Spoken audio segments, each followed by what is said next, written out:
Good morning. We'll open the meeting here for the January 16th, 2025 Oregon Liquor and Cannabis Commission meeting. Can you take the roll for us, please? Commissioner Chari. Here. Commissioner Curran. Here. Commissioner Floyd. Commissioner Floyd will be absent today. Commissioner Glenn. Here. Commissioner Porter. Here. Commissioner Hayes. Here. Commissioner Melitas. Here. Commissioner Warren. Here. Chair Doherty. Here. Okay, first, I would entertain approval of the December 19th meeting minutes. Sure. Sure. I move to approve the December 19th, 2024 commission meeting minutes as written. Second. Second. Any discussion? Take the roll, please. Commissioner Chari. Yes. Commissioner Curran. Yes. Commissioner Glenn. Yes. Commissioner Porter. Yes. Commissioner Hayes. Yes. Commissioner Melitas. Yes. Commissioner Warren. Yes. Chair Doherty. Yes. Okay. So now we have Nikki and the whole gang. Great. Jesse and from the cannabis industry. Good morning. Good morning. Good morning. Mr. Chair, Commissioners, Director, staff, hello, good morning. Nikki Terzieff here on behalf of the Cannabis Industry Alliance of Oregon, CHOW. We are here today pleased to be here today, Mr. Chair. Thank you for another opportunity to interact with you all. It may be more fleeting over the next 6 months. As you know, we are moving into a legislative session where this trade association is going to be pretty active. We're going to try and take some educational tack with legislators. We'll give you a little preview today with Mr. Bonnick, who's our executive director for the Alliance, and he's got a little market snapshot, what's happening. We've had an outdoor harvest. And then we also have a licensee, as we like to do, spotlight one of our amazing companies here in Oregon. You may remember the last round when we were before you, we brought you Nimble, a wholesaler. Now we have a producer and processor with Miss Jessica Clements. And then I'll touch a little bit on the legislative process, the bills that we're putting forward, some of the bills that we're concerned about coming forward. And perhaps we can touch, if there's time, Mr. Chair, on some of what we're seeing or hearing around Measure 119. That won't be the bulk of the conversation for us, but I know you've got some capable staff ready to roll that out in a different conversation after we're done. I'll just go, Jesse, let's go for it. Thanks. Thank you, Chair Doherty and Commissioners. Thanks for the opportunity to speak today. First, I want to acknowledge a modest but meaningful point of progress. Total revenue for 2024 is slightly up from 2023 by 4.3 million or 0.45% increase. While this remains 224 million below the industry's peak in 2021, it does reflect a slight positive trend bolstered by a loss of 68 active licenses since the same time last year. These changes suggest early signs of market stabilization, driven in part by policies like the license caps that were passed in recent legislative sessions. Additionally, consumption rates remain stable, providing a foundation for cautious optimism. However, this stability is fragile. Revenue per license after taxes is insufficient for most operators to achieve profitability, particularly given high operational costs and the continuation of burdensome federal tax rates. For context, dividing 2024's total revenue by the current number of active licenses leaves only about 354,000 in revenue per license before taxes. This is an unsustainable figure for the majority of cannabis businesses. Compounding these challenges, 2024 saw the largest cannabis harvest in Oregon's history, with over 12.2 million wet weight pounds of cannabis grown. That's 28% more than 2022 or 2023. This record-breaking yield is primarily attributed to an ideal growing conditions this summer. The last comparable harvest in 2021 led to significant oversupply that drove prices down and triggered economic hardship across the industry. This year, with an either larger harvest, fewer people working remotely, and the absence of federal stimulus, we're anticipating several challenges, but with fewer financial cushions to help licenses absorb these market shocks. We are already witnessing these pressures reflected in pricing. The average cost of a gram of usable marijuana has dropped to an all-time low of $3.51 a gram, lower than in 2021, 28% lower than in 2021. Concentrates and extract prices are also at historic lows, with costs per gram 11% lower than in 2021. Oregon's prices are among the lowest in the nation, underscoring the intense financial strain on our cannabis market. Finally, I want to emphasize the uncertainty surrounding the federal regulatory environment. Until we see actual concrete progress towards reform at the national level, we strongly believe that proactive leadership at the state level will continue to be essential. And as an industry, we are working hard to educate our members about market dynamics and are advancing a comprehensive legislative agenda. However, given the timeline for implementing those new policies, as I'm sure you all know, businesses are unlikely to see significant relief in 2024 for many of these activities. In closing, I want to thank you all for your considerate and conscientious leadership. As you have consistently demonstrated, thoughtful and decisive state leadership is a cornerstone of a healthy and thriving future for Oregon's cannabis market. Thank you for your time and continued support of this vital sector, and I'll be here for questions later. Go ahead. Hi, good morning. My name is Jessica Clements. Thank you for having me, commissioners. I'm the founder of Good Gardens and now co-owner of Good Gardens, Higher Cultures and BuzzBox. We are a vertically integrated company holding 9 licenses in the state of Oregon across all license types. I'm currently employed 60 to 70 full-time employees with an additional 30 contract laborers at the farm during our high season.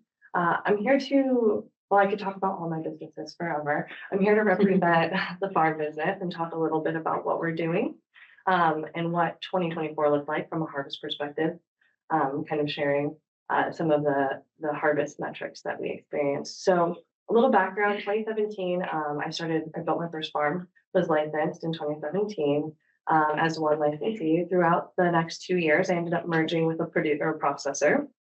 At that time, we decided that we wanted to expand our farm business to serve the market, and we grew from 1 to 5 licenses. In Southern Oregon is where we're headquartered for our farm business. And right now I farm 5 acres of outdoor cannabis. We're right along the Rogue River. So beautiful agricultural area down there, grows excellent cannabis.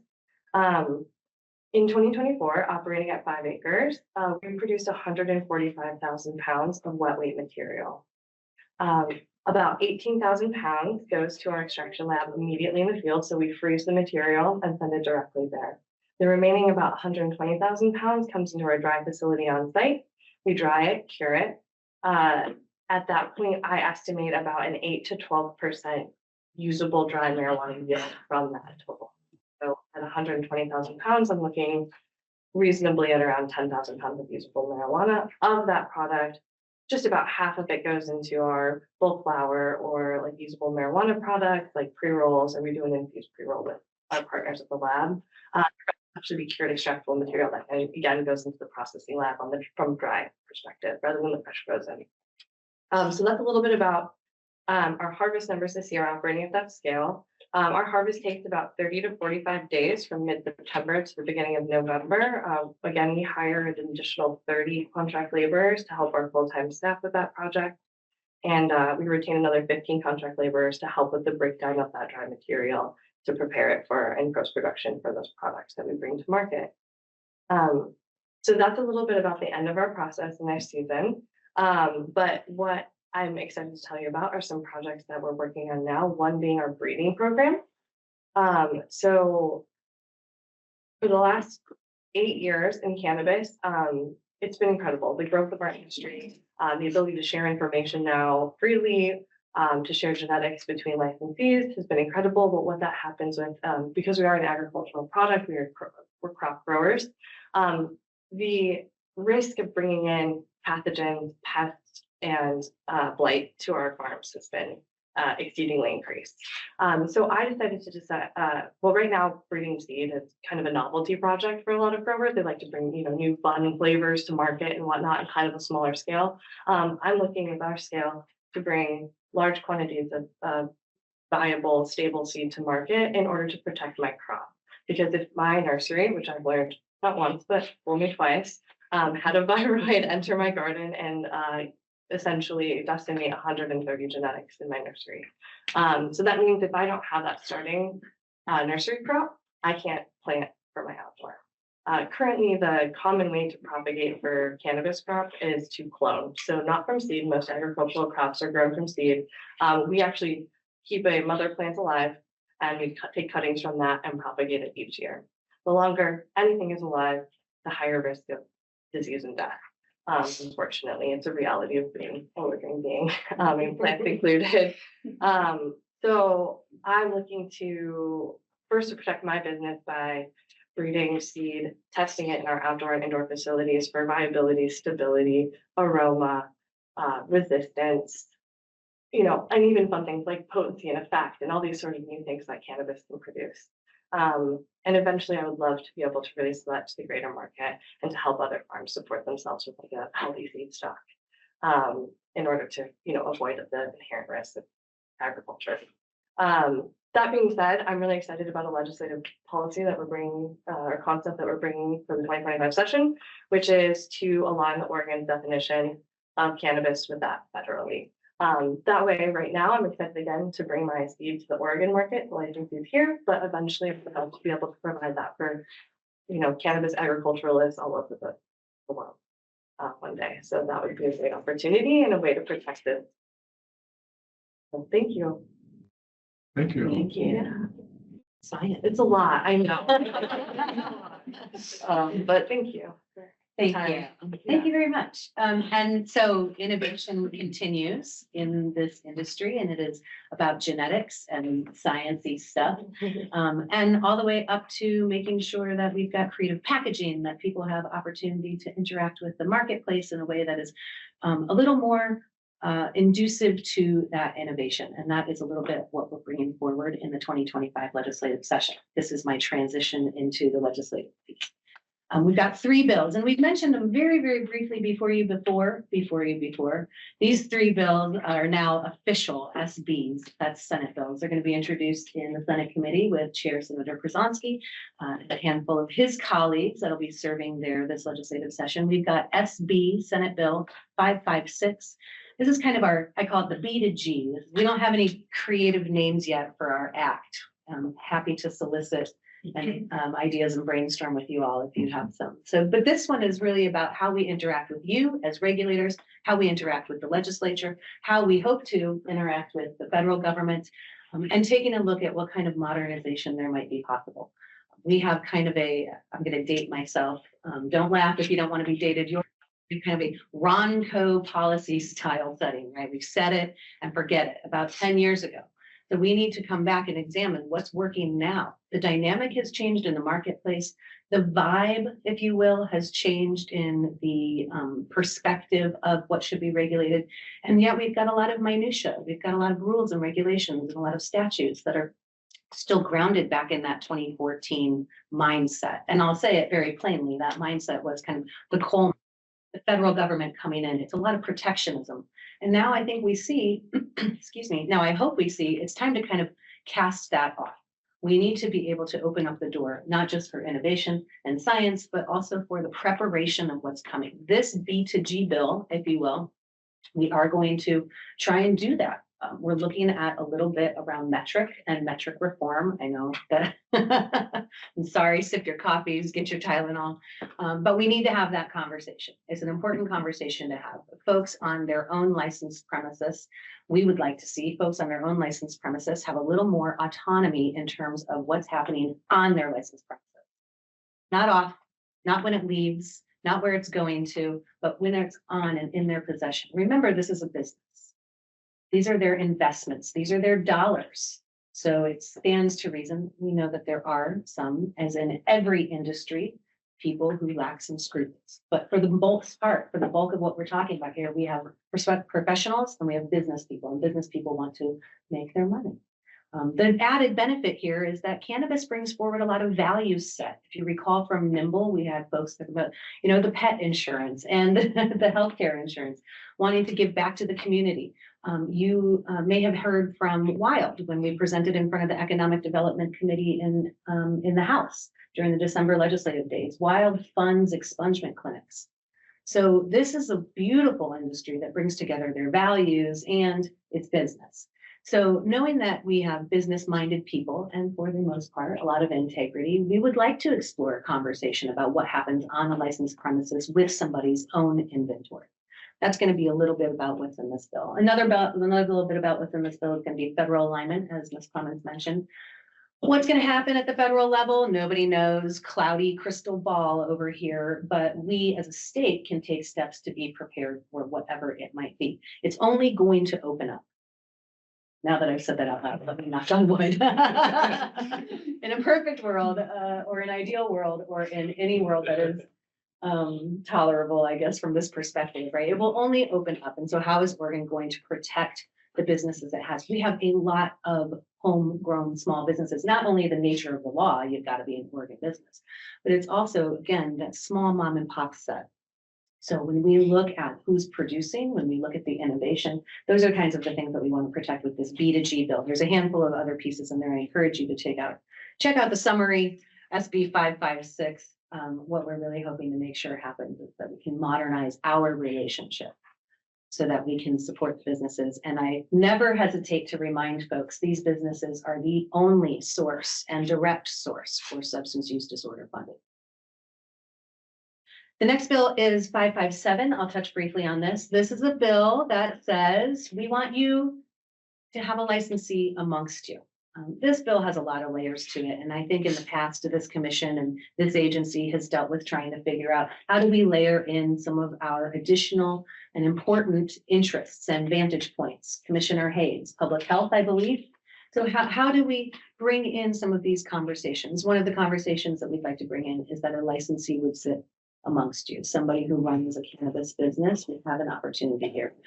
Again, with the complication of statute, we're hoping that we can just advance this conversation. It's important to us that we see one of our members of the family up at this dais when we present.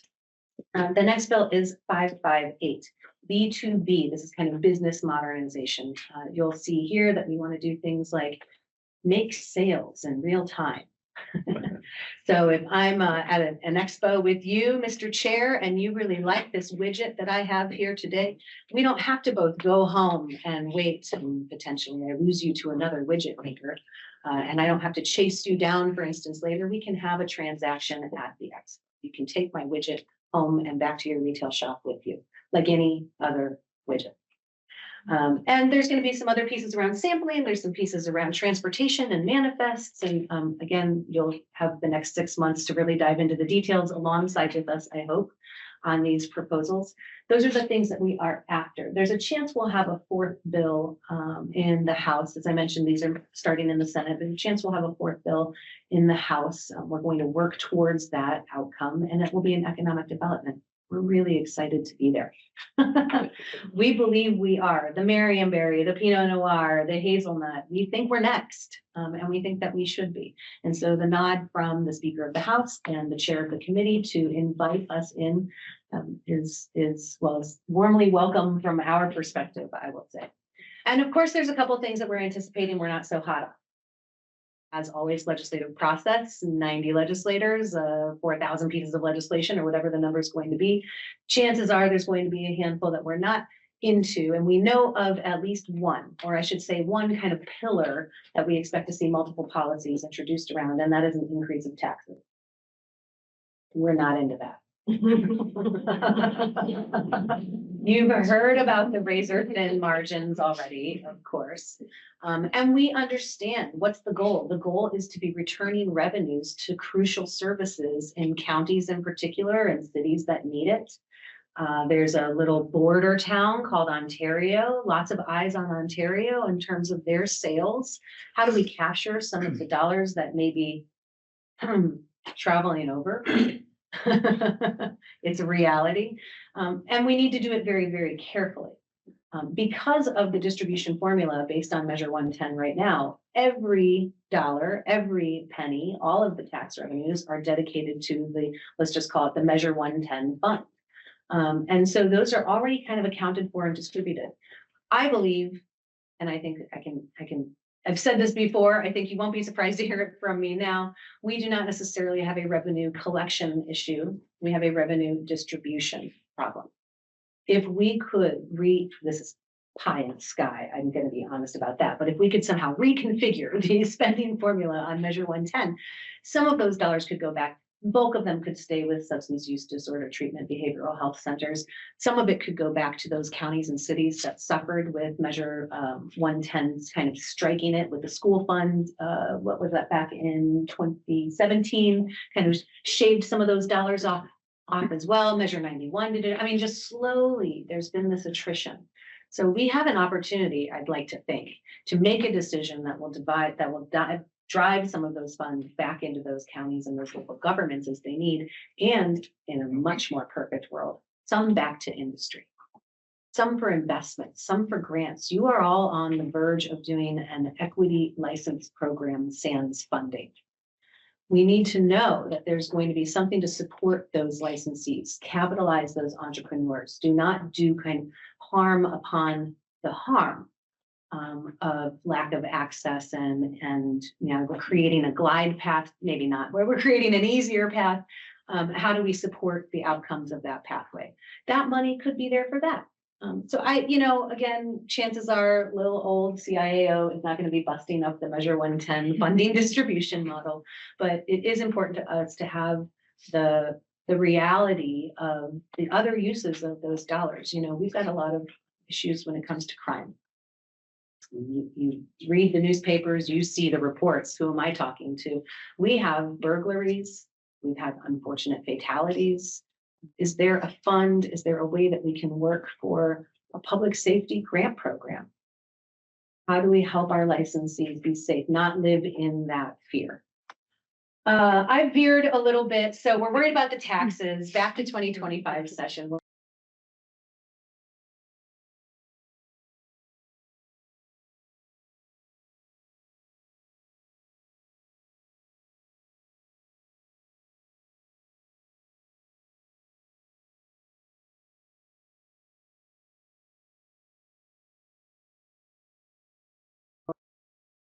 Consumers purchasing at your OLCC licensed retail shops means less tax dollars going in for substance use disorder treatment, means less licensees. You can see how it kind of crumples in on itself.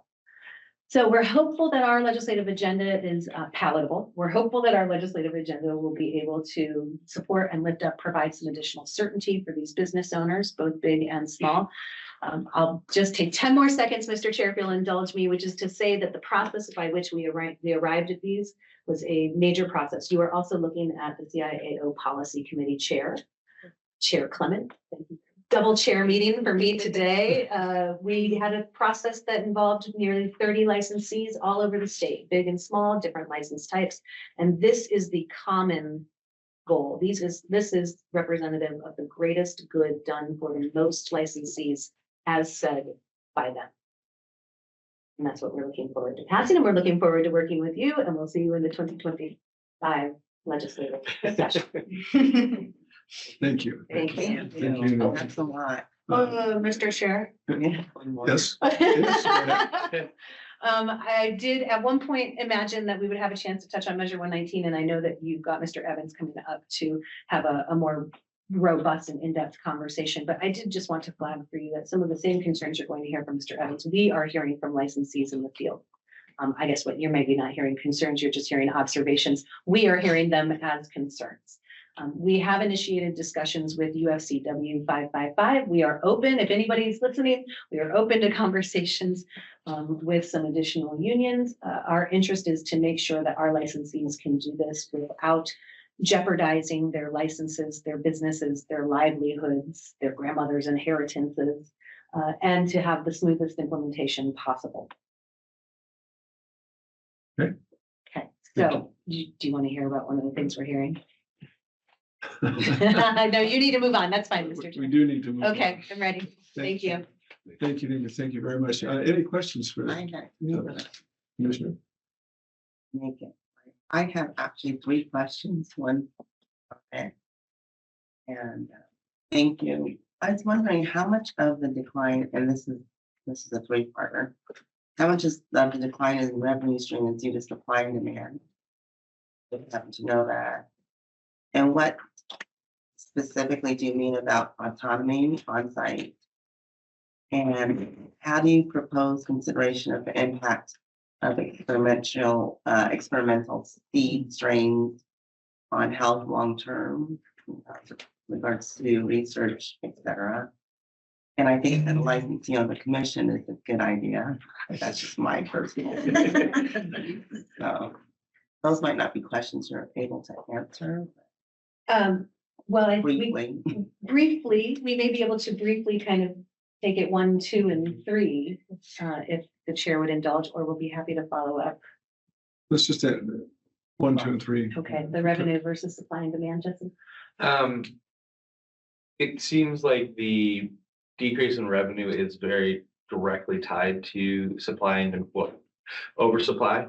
The demand is pretty stable and consistent. There was a massive growth for the first several years of the industry and consumption, peaking in 2022.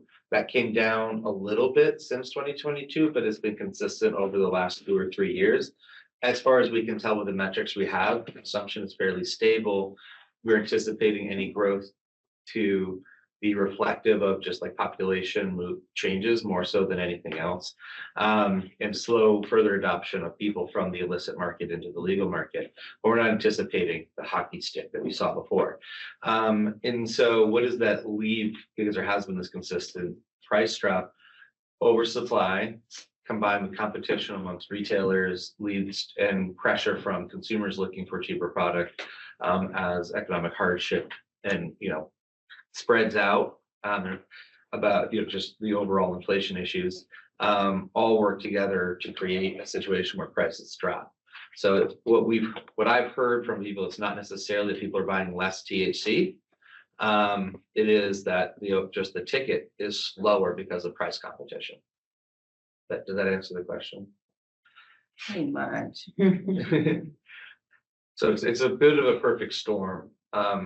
And so it's total revenue dropping is in part because of low prices, more so than a significant decrease in demand. Market pressures. But there are industries that are still flourishing within your community, correct? Businesses. Yes. Yeah, I think, and I don't have their books in front of me here, so I wouldn't venture to go too much further down the path of this one comment, which is I think you also have to take into account vertical integration. There is an approach to this business with vertical integration that allows them to be strongly competitive in terms of setting prices, and how you set those prices then impacts the rest of the market for smaller businesses. And so I think remembering that some folks have the ability to move their own product in a cheaper way, then creates a downward pressure on other products on the shelf as well. Thank you. Let me follow up, if I may, on when you talk about autonomy on site. Tell me what you mean by that. Yes. Question number 2, Mr. Chair, thank you very much. Autonomy on site. Yeah, it sounds kind of nebulous, doesn't it? I think what we're trying to say is, hey, I've got a plant in this room and I want to move that plant to this room. And I would like to avoid having the staff to necessitate that move in metric. Right? This is my product. This is my inventory. This is my business. If I were making, I hate to kind of do these things because I don't mean to be glib, Mr. Chair, but if it were jewelry that I was making and I had a lot of beads over here, and the end product going out is maybe my pair of earrings, to be tracking that bead every step along the way. I'm acknowledging a bead and a cannabis plant, not exactly the same, but to a business owner who has inventory of, I keep saying the word widget, right? This is what their product, this is their livelihood. Every one of those dollars is their dollars. The impetus there then is to take care of those dollars. So the freedom from the burden and the cost of tracking my dollars on my premises is a little bit, maybe that's saying it a little more on the nose. If I had the ability to do auditable procedures, not trying to get you guys out of there, come on in. In fact, this may be a place for us to collaborate on what those auditable procedures could look like. We see it in nutraceuticals, we see it in other manufacturing. You can move those chemicals around, you can get your end product, and then it becomes regulated. So how can we work with you all and the legislature, of course, because we'll have to do this statutorily, but how can we work to set up a structure that works for me on my farm, works for you on your farm, works for you and your processing, or your farm, excuse me, and allows for you all still to come in and safeguard. Hey, Nikki, you told me that these plants were going to be here. I showed up at 9 a.m. and they're not. What's going on? Not hopefully a balance between the cost, the burden, and the safety and regulation. Thank you. Thank you. You, Okay. Frank, did you have? Yeah, I had one, Nikki, I wanted to have one clarifier, I think, on that. When you said the cannabis funds are the only funds that go to substance use disorder. I want to just nuance that a little bit. I think that's restricted. It's restricted to substance use disorder. From alcohol, from the liquor sales and the privilege tax. Some of that goes to alcohol recovery, and then the bulk of it's unrestricted, meaning the general fund, it goes into, it's not tagged like the cannabis money, but it goes into the general fund to fund substance abuse, houselessness, education. So it's unrestricted money. So I think it's, and then of course at the cities and the counties, it goes into cities, it's mostly enforcement. And then in the counties, it's also recovery and prevention and things. So that's one of the, it's the differences of, like Nikki said, the distribution of alcohol revenues and cannabis revenues are totally different. One is unrestricted alcohol, general fund goes to what, everything. And then cannabis fund targeted or restricted. So just want to make sure we hit that. And then I'm curious on the policy groups, when you had your licensees together, did you discuss anything to deal with oversupply? You know, regulating how much is grown, or again, in alcohol, we have a price minimum. Did you discuss anything like that to talk about, you know, that price drop that you're experiencing? Sure. I'm not sure that was the focus of our conversations. I think that we all live in an environment where that is a reality, and we're really pleased with the license caps that were passed. We felt like that was a step in the right direction. I think there's a lot of work that can go. So we do have a lot of conversations about those things, but in terms of like a base minimum price setting, or other solutions, I don't know, Jesse, you probably have offline conversations, but during the policy, we're looking for things that were feasible and relatable. That would help our businesses. I would say that there is lots of conversations in that field happening. There is no consensus on any one of them. And that makes it hard for us to pursue a policy position that represents a wide breadth of the industry. But it's definitely a conversation that people are having. I mentioned briefly education. That is, you know, trying to fit everything into 3 minutes. But one of the visions is what can we do? What educational work can we do, especially preemptively, to help people assess what the market is going to be? You know, because we're such a new industry, many of the financial services and business services that exist in other fields and other agricultural crops don't exist for us. So there's no like harvest report that's accessible to people, right? There's very limited things like harvest insurance or anything else that provides a safety net. We hope that develops, but as of yet, a lot of people are still making decisions to some degree in the dark, or just based off of their own personal experience of the last year. But it doesn't affect things like a perfect growing season, right? So it's not necessarily that people overplanted per se, it's that their yields were exceptional and there was no natural disasters. And so, not that was the entire process, that was a piece of it. Well, and if I may, in terms of the oversupply, I do see it also as you have a cyclical market, right? You have everyone's growing, they have a great season, there's oversupply, prices compress, businesses fail, or because they have maybe several licenses on the land already, they just don't grow the next year, right? They kind of lick their wounds. And then all of a sudden there's a little less supply, rise and start to stabilize again, come back up. That looks exciting. I'd like to now turn my farm back on this year. So you have these latent licenses. And so there's no way to really track. I mean, maybe through market data, who's growing, who's not growing. And so yeah, you'll have someone with maybe 2 licenses and only grows 1 year and then 2 the next, and then just buckle up. And that's not actually an unusual thing in other agricultural crops. It's just they also have, subsidies and crop insurance and the access to affordable business loans to create a bridge during hard times, which we don't. Any other questions, commissioners? And I would be happy to talk offline about the seeds and the public health. Yeah, thank you for coming out. Yeah. Appreciate it very much. Thank you. Yeah.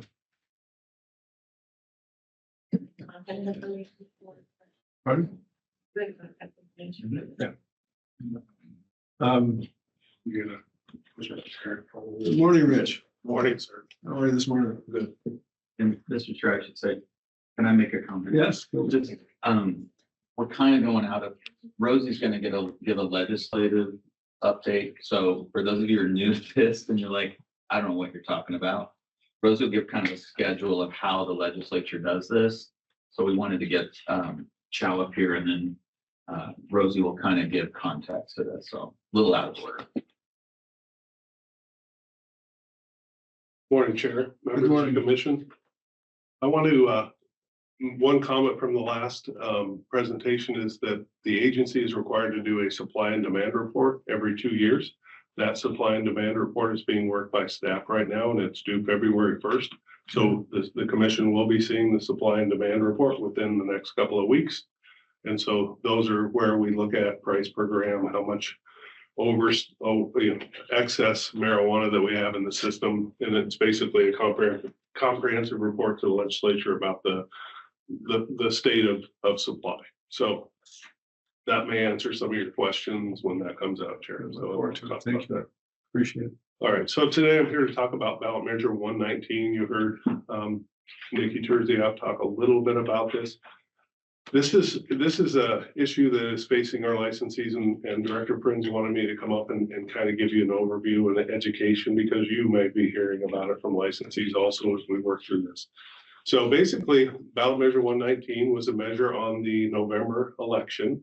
And basically, the summary from the petition, which they presented to get at the ballot measures, basically says, ensure that businesses licensed to sell or process cannabis enter into an agreement that allows their employees to organize and speak out without fear of retaliation. And that's what basically was on the ballot for everybody to vote on. It passed in the November general election.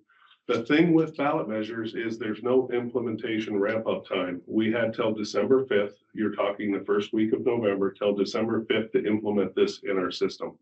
Implement it with licensees and move forward, get legal advice. So it was really very difficult.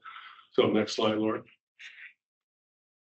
This is our summary. An applicant of license or licensees agrees to remain neutral with respect to a bona fide labor organization's representatives communicating with the employees of the applicant or the licensee about the rights afforded to such employees under ORS 663110.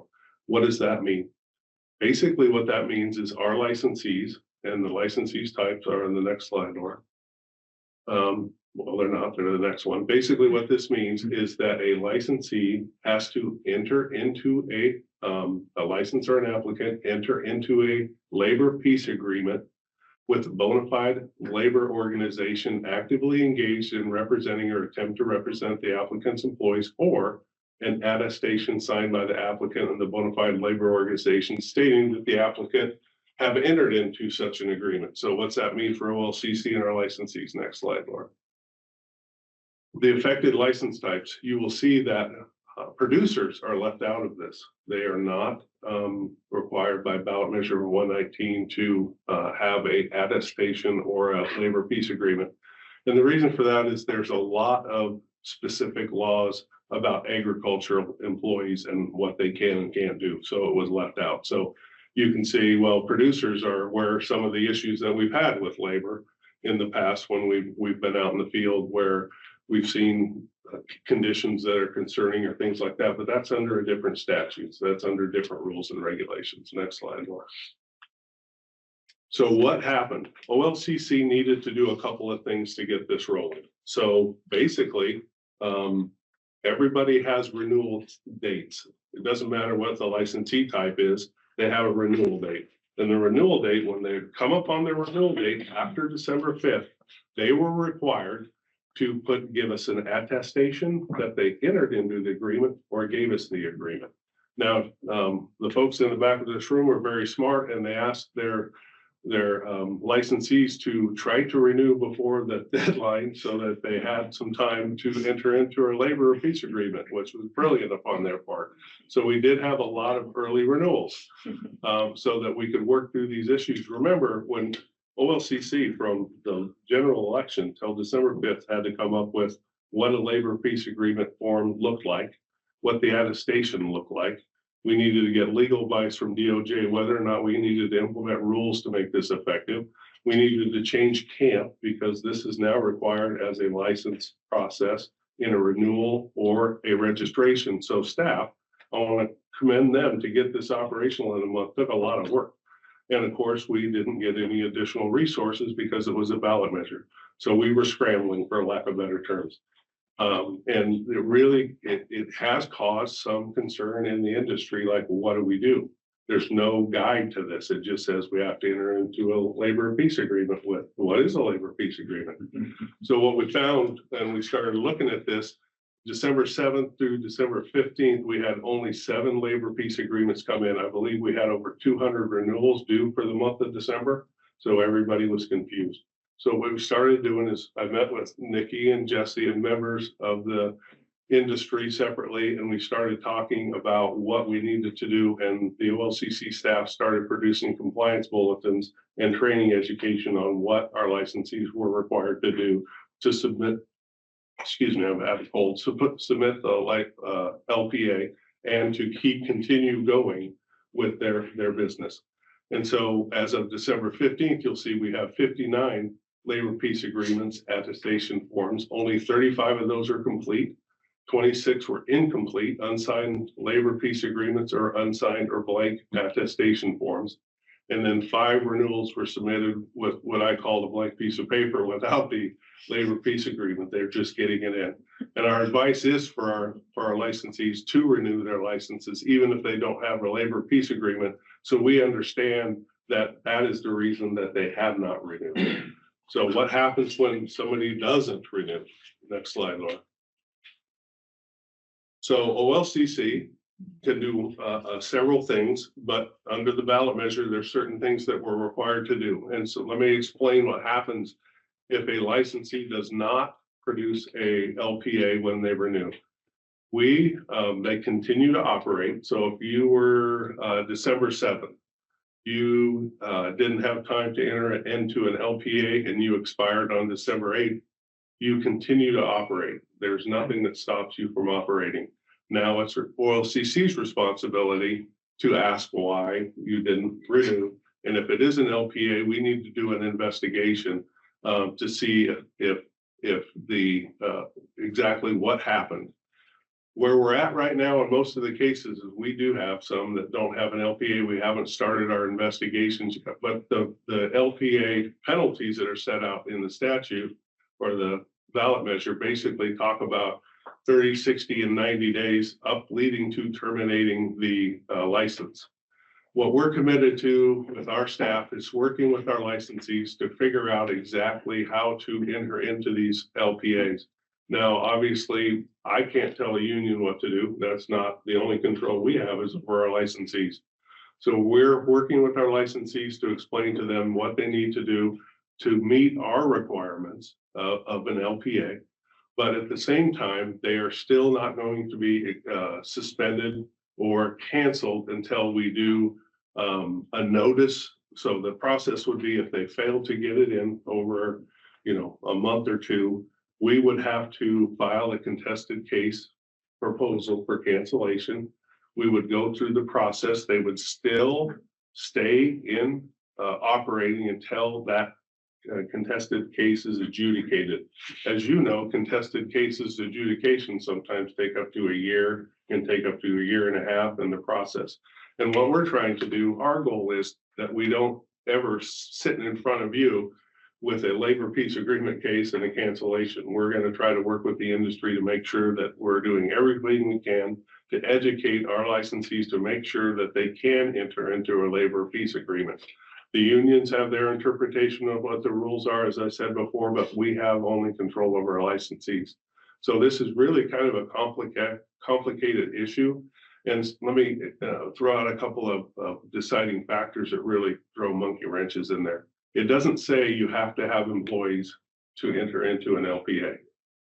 And I'll give you an example. What if you're a processor and you process for an outdoor, say your contracts to process with outdoor producers, and your renewals in March, you don't have any employees in March, but you have employees during the fall season.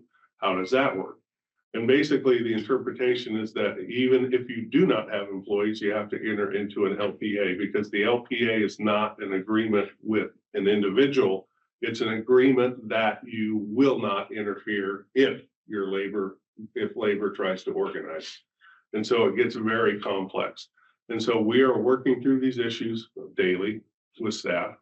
We are continuing to work with our licensees, and our goal, like I said before, is to make sure that if something comes to this, basically comes to you through the labor peace agreement process, that we have done everything we can to try to mitigate those issues.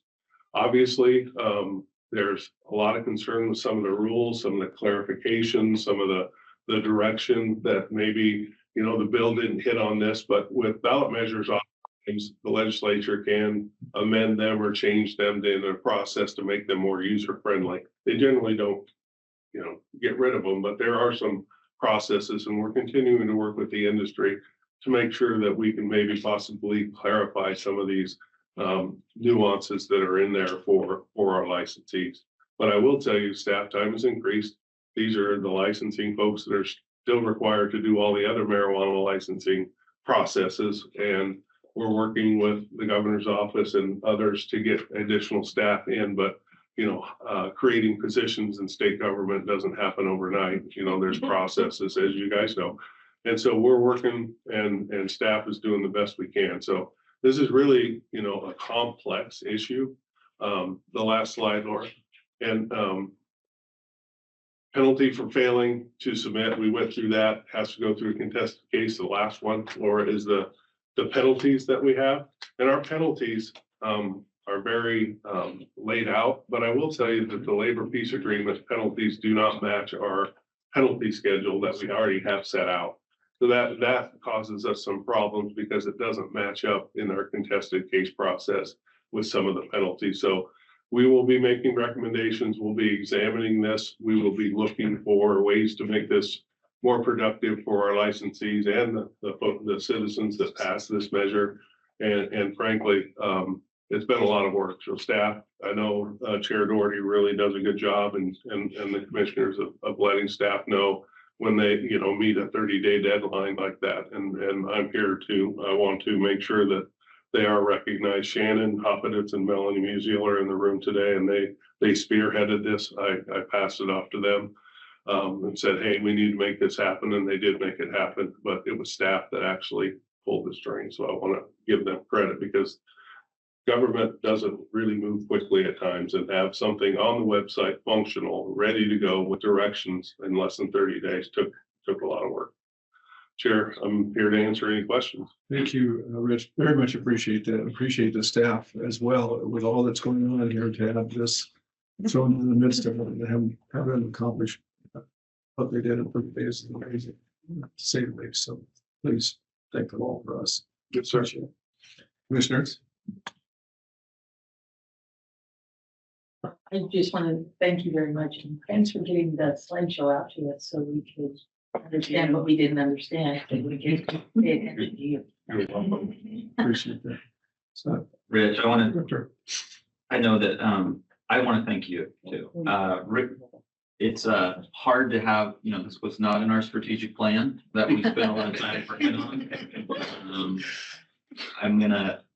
There's a big football game on Monday, so I'm gonna be using a lot of, football coach analogies. So sorry that I will sound like Ted Lasso. So, we try to feed our focus, like we need to focus on getting camp done, getting our licensing. We want to starve our distractions, right? Sounds like a coach, right? great. But you can't do that in state government. Sometimes something comes up, like an initiative that the folks have passed and it is law. And you have to figure out how to implement it within 30 days. And so I want to thank Rich because, and of course, Melanie and Shannon and their team. So licensing, AHD especially, want to thank because you have to pivot quickly sometimes. And I think you can see from Rich, we want to do it thoughtfully. We're not just going to be like, well, it is what it is. There's a lot of thought that goes into how do you do this? I want to, I think the industry was smart, like Rich said, to think about how to get the message out to give folks time. And, I didn't know what a peace attestation form was until I asked Rich and that. And then I wanted this to thank, no one thanks lawyers very much, right? Which is, I get it. I'm a lawyer, so. But Shannon O'Fallon, one of our veteran DOJ lawyers that's worked with the cannabis laws and the cannabis industry for years. Want to thank Shannon because she's helped Rich and Shannon and Melanie and their teams to figure this out. So I just wanted the message I want is to convey is we weren't planning on this, but we're going to do it thoughtfully. And I hope the industry hears that too. We want to do this thoughtfully with y'all. So thank you, Rich. Thank you, Director. Any other thoughts or questions? Rich, thank you very much. Oh, I'm sorry. No, I am saving everything for the recess. I'll see you in a little bit. Thank you, Rich. Appreciate it. Now, can we hear from Rosetta Jackson, legislative update? Good morning. Doherty, Commissioners, thank you. Happy to be here. And for the record, Rosie Shafton, and I am the Government Relations and Legislative Director for the OLCC. I think I've used this quote before, and Nikki might recognize it, but I'll go back to it. So we're entering into the 83rd legislative session, and it was Peter Courtney. They're going to pay homage to Peter Courtney this session. And he said, there will be moments when we come together and some of us are going to have to endure pain and suffering. But I hope that somehow we will each see each other as human beings in a struggle, for without each other, we will collapse. And so how does this have to do with the legislation session this year? I think Nikki and others have alluded to it. The whole goal is about our collaboration and collaboration around our bills as well. We worked closely with Governor's office, our stakeholders, and we were able to come up with 3 bills that we're going to be advocating this session. Can you go to the next slide? So this is just an update on the 3 pieces of bills that we have. For one, include the cannabis industry, the alcohol industry, and also the bottle bill industry. So for this session, it was LC 543. It's now House Bill 869. That proposed legislation is about container redemption centers. And this one is critically important. It's simply making a change that rather than being open, if you're open for 24 hours, then you would have to accept bottles during that time. we're limiting the time frame to 8 to 8 p.m. We're still negotiating on time. Some legislators have reached out to us to ask us about whether or not that time should be extended from 8 to 9 p.m. Instead of 8 to 8 p.m. The next one is the Senate Bill 870. This one is for marijuana worker privacy. This came out last year. I think we had some requests for information. And so we work with the with our staff internally as well to just how can we protect marijuana workers since it's still not legal federally if their information gets out. And we thought about Measure 119 as well, how we can align with the protection of our workers and with Measure 119 as well. So it was a long discussion, and that bill the governor supported, and that will be it's currently in judiciary, and we're going to be discussing that as well this session. The last bill we're looking at is Senate Bill 871. And this one, I'll give a little bit of kudos to, as Richard earlier, to lawyers. They're smart folks, Tyler and Nicole Mitchell and Greg White. We discussed this one at length, and this was to avoid any kind of constitutional issues with respect to out-of-state licensees who are distributing into the OLCC market. And so this one is to ensure that we're complying with federal laws as well and aligning our state laws with federal laws. Those are our three bills. When I say our three bills, the three bills that the governor said OLCC can move forward in terms of advocating. So we will be advocating for those. For our next slide. So the 2020, I put this here and we will share the calendar with you at a later date, but just so you can get an overall idea of the deadlines, when we need to be in session, the dates that we're going to be testifying, when bills have to be out. So we have to keep a strict focus on the dates that are coming up. And I will say, Laura, you can go to the next slide. This is just kind of information on the technical terminologies that are used during the session. Next slide, Laura. We have an upcoming legislative presentation on January 27th. They're going to be focused on distilled spirits and malt beverages and wine discussion, and also on the Oregon bottle bill. And so the legislators are requiring us to just come in and provide a 101. It's very basic. A number of legislators are new, and other legislators would like to get a little bit more information on what the OLCC and it's doing for the 83rd session. But this committee, there are members there that are relatively new to what OLCC does in the market. So that's the purpose for this slide. We're also, it's not included here, we do have our budget discussion coming up as well. And we were asked by the Senate Environment Committee to provide an overview of the Oregon bottle bill as well. Any questions? Commissioners? Next slide, Laura. Almost there. So as I mentioned, it's going to be a major discussion on the liquor control model this year. We're looking into our spirit sales, our licensing processes, the revenue that's being generated, and of course, public health and safety, and all of this aligning with our new mission. And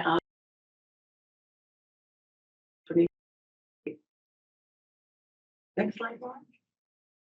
We're just going to give a very brief overview as well of the bottle bill program. There are a number of legislation that's coming out this year that impacts the bottle bill program. We're continuing to discuss these with our stakeholders, but for the most part, this will be part of the presentation. And I'll give major kudos to Jim Helgett here. We've been working and kind of coming up with a overview for the Legislative Assembly. Next slide, Laura. We are tracking, I think Nikki mentioned a couple of the bills that we're tracking this year, 556 through 558. We have a number of alcohol bills that we're tracking too. A number of these bills, we will be keeping a strong focus on because they have a huge impact on how we operate internally, our regulation on stakeholders. So it's going to be a major discussion this year. We do have legislators who reach out to us as well, that they're looking to put in additional bills that we have not seen amongst the bills that have been released so far. So we're continuing to track those, and it's going to take a lot of staff time as well. We're limited in our staff time. It's going to take a lot of staff time to review the number of bills that are out there. We don't go in and say absolutely no. We're very neutral on these bills, and we try to work with our stakeholders in ensuring that we're meeting their needs and the agency's needs as well. And that's it. Any questions? Thank you. Okay, thank you very much. I want to comment on whether that you're going to be educating certainly the new people coming on about the whole state system and our the model and our three-tier system, because it's critical and it works Absolutely. very well. So thanks, Rosie, appreciate it. Thank you. Good to be here.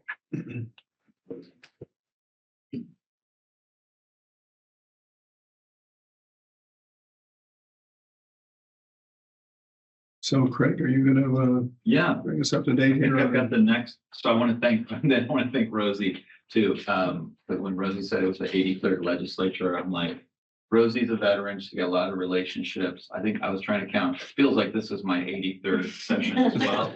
I think it's not, but it's a lot of work. It's fast paced. We just wanted to give you an idea of what we'll be working on, and obviously we'll be updating you and as that calendar closes out. The budget, we have a tentative, staff asked us to hold February 3rd open, and so we would be presenting possibly then. They have to work everything out with their schedule, but that's critical, and we will be we'll probably be focused on Christy Scott can give a presentation next time if you want, Mr. Chair, but we'll be focused on the distilled spirit supply chain IT work that Christy's been working on. I'm sure they'll want to update on the warehouse. We'll do all of that for them. So we'll buckle up, Rosie, and I'm glad for this part of my job. I'm glad I live in Salem, because when I saw it was 8 a.m. at the set, I was like, oh, 8 a.m. I'll be there. Looking forward to it. I have to say, I did like the calendar that had very little on it, but we know it's full. I had a chance to go to our session with our Lake County legislators, Oh, good. and they were already talking about all the work they're doing. And it's a lot, so thank you, and look forward to staying present and current as possible. Thank you. Thanks, Mr. Chair. I think I have the next item. This is just a heads up. So we have the 50-cent surcharge comment period open, and I wanted to just make sure, I think Laura and Matt and John Brady did a good job of getting the public notice out. We're looking at the 50-cent surcharge. The background on this is the surcharge that was last renewed in 2023. It expires June 30th, 2025. It was initiated in 2009. And so this is a surcharge upon each bottle that is in place. I wanted to make sure, and I made sure with our partners, this is not an additional surcharge. This is what is in place. To keep what is in place, it will require a vote. So you have a status quo. And so that's what we've got. There's a rule that talks about making sure that we receive written and verbal comment. And so Laura's helped us map out the dates for that. And so we've got, we're planning on taking verbal testimony in March, so March 20th at this venue at the OLCC meeting. And the written comment period is open now. We opened it January 13 and it's open through March 10th. And so you can, Laura's got her email is the contact point for written comment.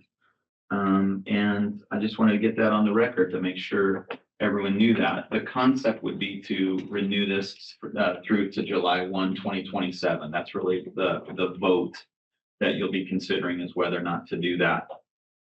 And, by that gives us time, by 2027, we'll have a distilled spirits director on, we'll have our warehouse done, and we'll have a time to take a thoughtful look at pricing in general if we want to, because the 50-cent surcharge is just one piece of our pricing. Our pricing is complex. It involves freight charges. It involves how much is the price for the case. There's a cutoff. Honestly, a lot of y'all will have to do a lot of work to look at this in a whole. And so I just wanted to get that on the record and make sure folks understood that it was coming, and that we've been talking to our partners to make sure they know it's coming and know the context. Thank you.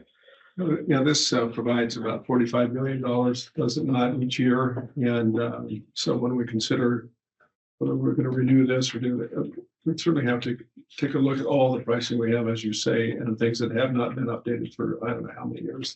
Decades, probably. Yeah, so this income is important, no matter what we do. So Thank you. coming up. So thank you very much. Thanks, Greg. Chair, Commissioner. I'd like to make a comment, and just encourage for those people who are listening, Oregonians, this is licensees from, anybody who's listening who I've been on here about 8 years now. And so I've gone through a number of these renewals. And what they didn't say was that this was intended to sunset when it was put on as something that was there to meet a budget deficit at that time, and that it was intended to sunset. And they told licensees that they were going to sunset this. And it was a promise made to them that it would sunset eventually. And when we came on, there were several reasons to be renewing this. And we did our best as a commission to observe those things. And every time they said, this will be the last time, we will try and sunset it the next time. And we are in a position now where it is a lot of revenue, but we are 9 people. There are other ways to raise taxes. There are other ways to gain revenue like this, other than going through a very small group of people who are voting on this, who are new to this and may not have the institutional history about this bill and may not be doing that. And I recognize that this is an important topic. But what I'm encouraging people today who are listening is to please submit your comments. Please reach out to everybody, because this is a tax, as we just heard. And please reach out to everyone you know, and an email, a letter, go to the testimony, because it does make a difference. We do hear you. We do hear, and we want to understand those things. And so, please, like I said, this is an important thing, because I know how controversial, like I said, being on here for 8 years, I know this has been a very controversial issue. And it isn't something that I think that this particular subject, we should be rubber stamping. We should be listening. We should be considering when we hear somebody say, we need this revenue for more mental health and treatment. Part of the issue I have with that, living in rural Oregon, is that sometimes we throw more money at things. That doesn't mean we get the services. So make sure that we're doing the deep dive here. Where is this revenue going? Do we really need this revenue? Or can we raise this revenue in a different way and not coming off of some of these industry leaders who have small, and probably the smallest margins, maybe in all of the industries, and they're already being taxed in a situation. So I urge everybody to make comments and come forward if this is an issue for you. Thank you, Commissioner. Appreciate that. Thank you very much. Craig, are you going to do a construction update? I am. I'm happy to do the construction update. The the first part of the construction update is that we are happy to announce, like, we meaning myself and Tara, I think I want to give kudos to Tara for working on this. That we have a new distilled spirits director coming on board. She'll be starting officially on MLK Day. So that's Monday, Monday next. And so her name is Lisa Bertram. She'll be coming to us from the state of Iowa, where she is the Bureau Chief of Alcohol Operations.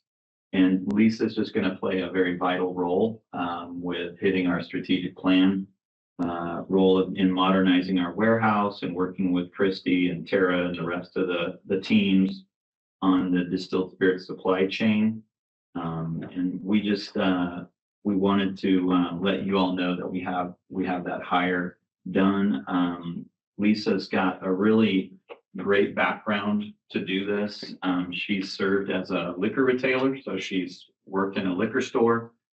She's worked in liquor delivery. She's worked in the warehouse as a picker there, and she's moved her way up. Over the next 16 years when she worked in the Iowa system. She's taken roles in licensing, finance, operations, and was promoted to their chief financial officer. And so now she's got several of the background pieces we need, the perspective we need to take a hold of this warehouse build, this modernization that we've all been talking about. Because she culminated really as the bureau chief, as I said, of alcohol operations for the state of Iowa. So we're just thrilled to be getting her onboarded and wanting to make that announcement as part of the construction announcement. The other thing that I wanted to announce with construction, I wanted to say thanks to Jeff Samuels because he's been helping us keep things going. I think the biggest update is, remember, J.E. Dunn is our general contractor, and in that warehouse we have this material handling system. So the material handling system, or conveyor belts, or whatever you want to call that, is a big part of the making that warehouse functional for how we break down trucks to pallets to cases and into our small 285 liquor stores. So I'm pleased that J.E. Dunn has selected their subcontractor who will help them purchase and install and make sure with us that material handling system is working. I'm laughing because we really wanted to make sure that was part of J.E. Dunn's contract. And so they've identified their subcontractor, and that it's Dearborn Midwest Companies, aka DMW and H. They're a nationwide material handling vendor. They've worked with other control states like Virginia, and they've also worked with one of our partners, Southern Glacier. They've worked with those in the alcohol industry, and so that's a very significant piece to keeping us on track. And they're working right now reviewing our warehouse data needs and plans. So I wanted to highlight that. Well, I want to congratulate you on getting that into J.E. Dunn into the material handling system, because that was a big chore on your part. Of course, otherwise you would have been doing it. So yeah, I laughed because we didn't want to have a build and then it was our responsibility to figure out how to get that material handling system, which is very complex, working in there. And so that really, Mr. Chair, thank you for the kudos, but really to procurement, I want to give those to our procurement team, to Shirley and Colin and all the folks that worked with DOJ and DAS on that. And then just the other thing that Jeff wanted to highlight is we've got our, I think I mentioned this last time, Canby Planning Commission approved all of our permits, and now their staff is finalizing that. So the commission approved December 9th, and then January 13th, we have the staff working for Canby unanimously approved our final land use with the conditions that they wanted to talk about. To me, I'm probably getting more into your area than mine. So things like traffic and occupancy dates and all of those important things that the city needs. So that's on track too. And I want to thank Jeff for going to those evening meetings and working with the staff of Canby and working with them to make sure we're doing everything, that we need to pull the right applications and get the right approvals.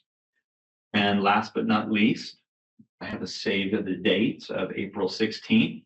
That's our groundbreaking.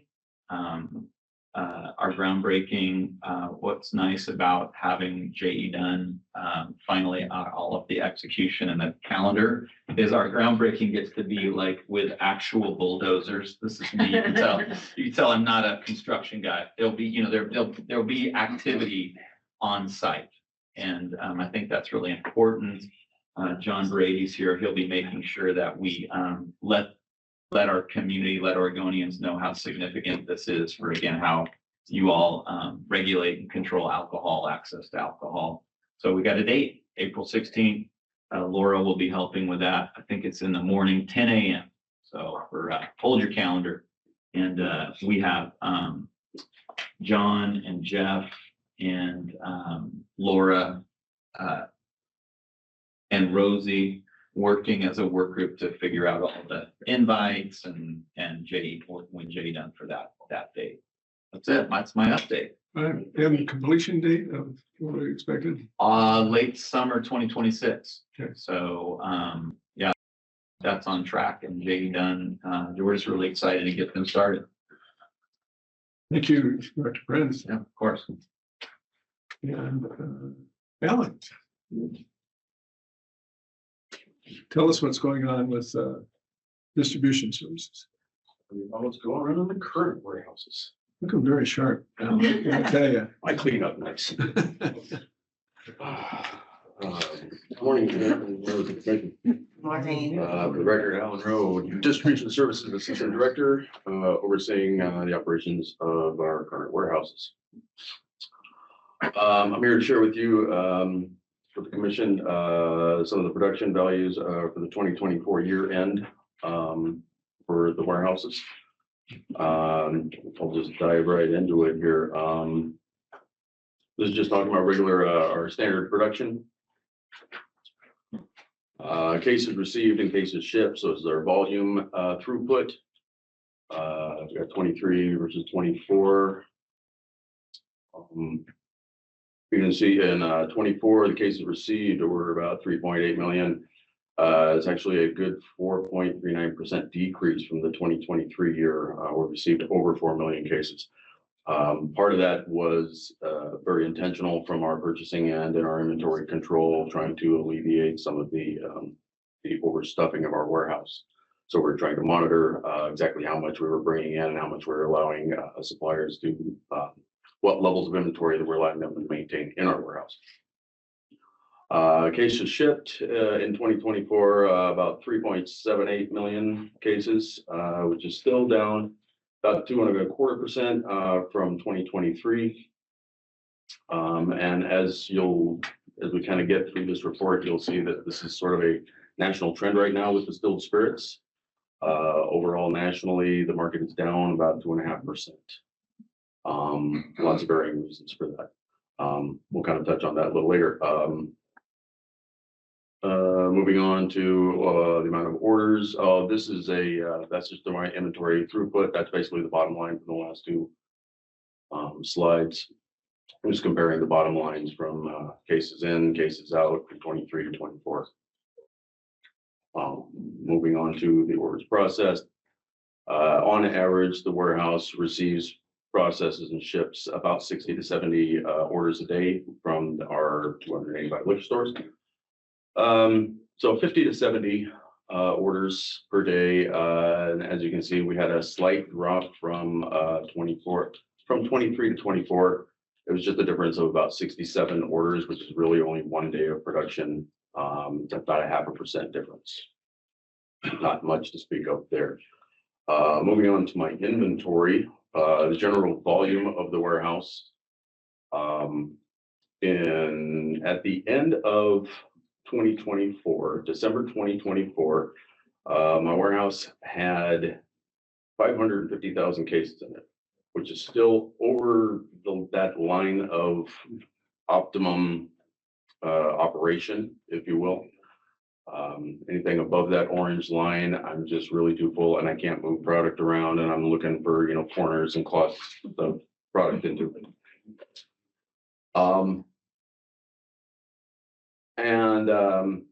The chart below that shows the cost value. That's the wholesale cost of the product that was in the warehouse at that time.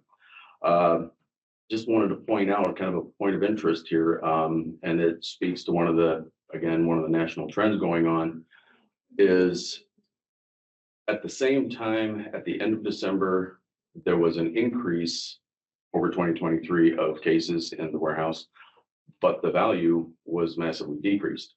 So I have an extra, hang on a minute, let me get my numbers right. I had an extra 56, almost 57,000 cases in my warehouse over the same time in 2023, yet it was worth $4 million less in total. So again, this is kind of what we're seeing: more product, less value. People are starting to move down shelf. So it's lots more of the less expensive product than the premiumization trend that kind of went down on 22 and 23. Moving on from that. That's the next, I already skipped over that slide, sorry. Got rid of that one. Okay, too many sheets. I beg your pardon. Moving on to retail sales, the money, everything everybody likes to hear about. But before I do, I would like to take a moment to graciously thank Kylan and Jean-Ami and our very gracious, if not industrious, financial team for helping me gather these numbers. In distribution, I normally don't track sales and cash numbers. I talk in volumes and cases and throughput. So big thank you to the financial department on helping me scramble these numbers together at last minute on short notice. Now let's talk about retail sales. The revenue this year was down, like I said. The distilled spirits market has experienced an overall national, if not global, trend of decreased sales, about 2.5% overall from 23 to 24. And Oregon sales figures mirrored that pretty exactly. In 2024, total retail sales for the year were about 817.6 million. That is a 2.54% drop, for a total of 21.3 million decline from 2023, where we had almost 839 million in sales. Like I said, there's many factors that go into that. The premiumization is over. People are moving down shelf. It's lower priced items that are going out the door. We're all still sort of experiencing the normalization from the COVID numbers from 3 years ago, which were extremely elevated. And a lot of that has to do with consumers' personal economics. The extra cash flow is not there. The free government money is not there. And there's also been a noticed trend of our younger consumers, the 20 to 30-year-olds, 21 to 30-year-olds, is choosing marijuana over distilled spirits on a higher rate nowadays than the alcohol. And we're still getting our tax revenue off of that, but that's why our liquor numbers are starting to decline as well. But that's just to name a few. There's been many factors that have affected the sales market this year. And the last slide is just that same graph, that bottom line from the chart before.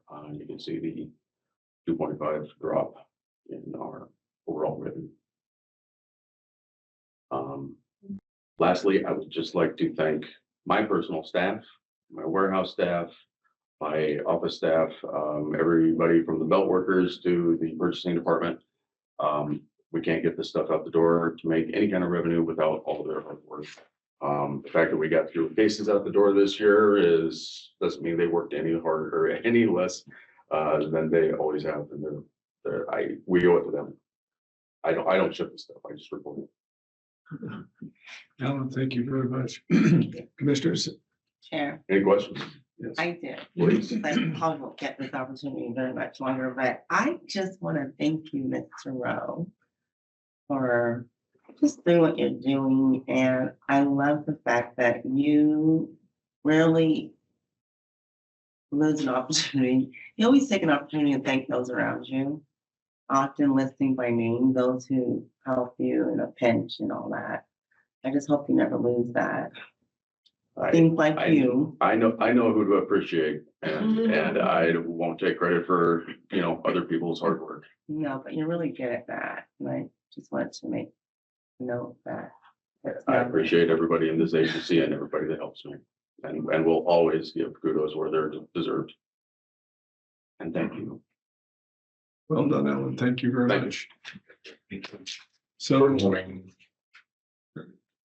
recess, the commission will temporarily recess its public meeting to discuss proposed stipulated settlement agreements from contested cases under ORS 183.417 and as authorized under ORS 192.690.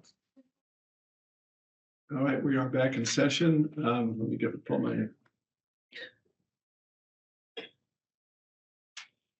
There we go.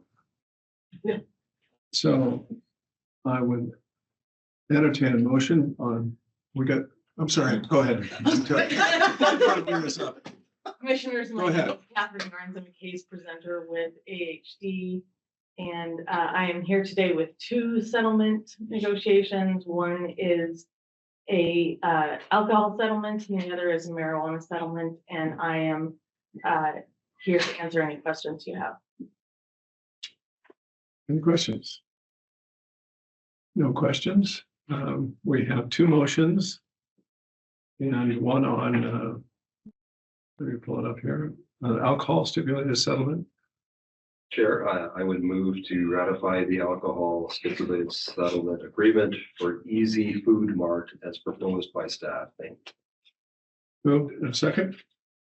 Moved and seconded. Any further discussion? Will you please take the roll. Commissioner Chari, Yes. Commissioner Curran, Yeah. Commissioner Glenn,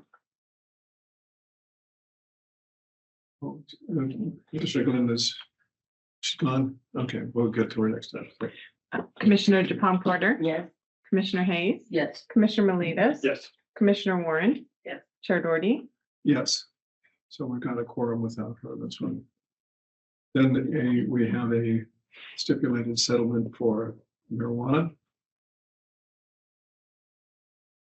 Chair, I Commissioner, move to ratify the cannabis stipulated settlement agreement for Lamoda Front Avenue as proposed by staff. Second. moved and second. Any discussion? Please take the roll. Commissioner Chari, Yes. Commissioner Curran, Yes. Commissioner Japon Porter. Yes. Commissioner Hayes. Yes. Commissioner Melitas, Yes. Commissioner Warren. Yes. Chair Doherty. Yes. And Laura, it looks like Commissioner Glenn is. For the backroom discussion, Oh, so, yeah. Okay. And is that the conclusion of our, yes, then we are adjourned. Thank you.